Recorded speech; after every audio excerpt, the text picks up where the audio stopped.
Some shrubs might look innocent at the garden center, but once they're in the ground, they grow too big, spread too wide, or just crowd out everything else.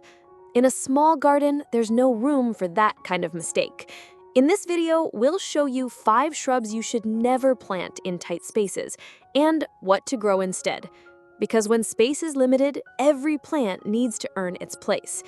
Let's make sure your small garden stays beautiful, balanced, and stress-free. First of all, butterfly bush.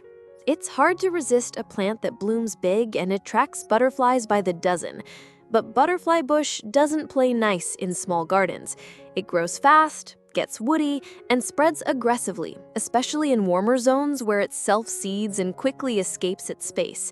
In many areas, it's considered invasive, and once it starts taking over, it's hard to control. Try Salvia nemorosa instead. If you love purple blooms and buzzing pollinators, Salvia May Night is a compact, well-behaved alternative.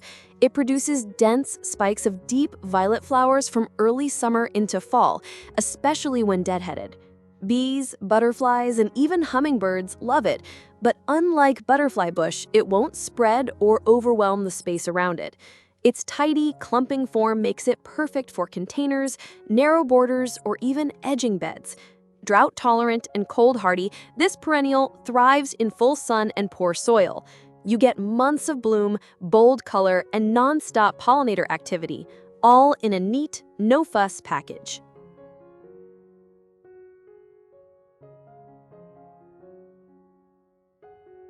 Next, skip forsythia. Bright yellow blooms in early spring might make forsythia look like a must-have. But in a small garden, it quickly outgrows its welcome.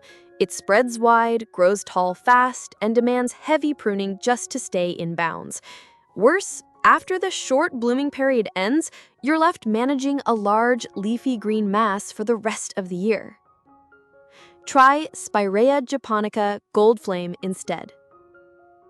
Spirea goldflame brings colorful foliage and soft pink blooms without taking over your garden. Its leaves emerge in a coppery orange tone, shift to green, then glow golden again in fall, giving you 3 seasons of interest. In late spring, it blooms with clusters of fluffy pink flowers that attract bees and brighten up small borders. It stays compact, growing just 2 to 3 feet tall and wide, and responds well to light pruning. It thrives in full sun, handles heat and drought, and fits perfectly in front yard beds, tight borders, or patio containers. All the color, none of the chaos.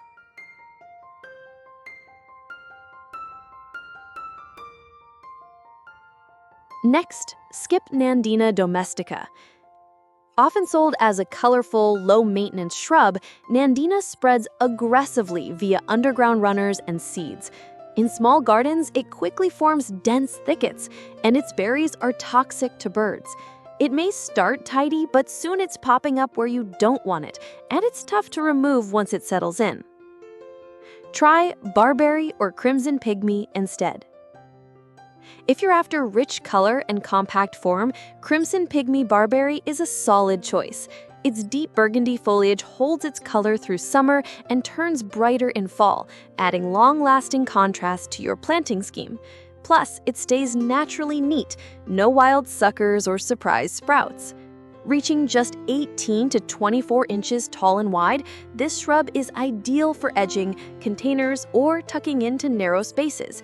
It's drought-tolerant, sun-loving, and deer-resistant, low effort with high payoff. A clean, colorful replacement that knows how to behave.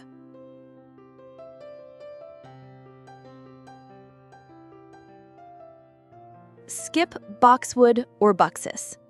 Boxwood used to be the go-to for structured borders in evergreen form, but today it's more trouble than it's worth. It's prone to boxwood blight, leaf miner, and root rot, and it requires constant pruning to keep its shape.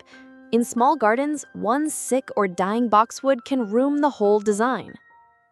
Try Japanese holly compacta instead. Japanese holly compacta mimics the look of boxwood, but without the disease issues. It has small, glossy green leaves and forms tidy mounds that can be clipped into shape or left naturally rounded.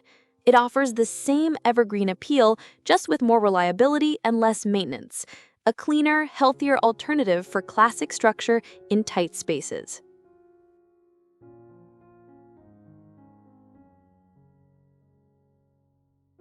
Last but not least, skip arborvitae or Thuja occidentalis. Tall, narrow, and evergreen, arborvitae seems like the perfect privacy plant, but in small gardens, it's often too much.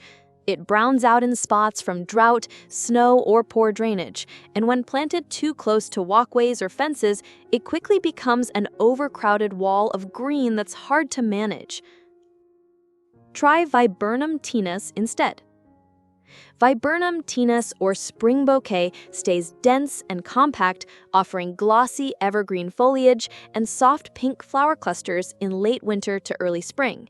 It brings subtle fragrance, pollinator activity, and even small blueberries in summer, all in a tidy, small space form. Growing about 3 to 5 feet tall, it's perfect for low hedges, privacy screening in containers, or soft backdrops in tight beds. It tolerates sun or partial shade, and it doesn't brown out or freak out with a little stress. Stylish, evergreen, and effortless, dependable.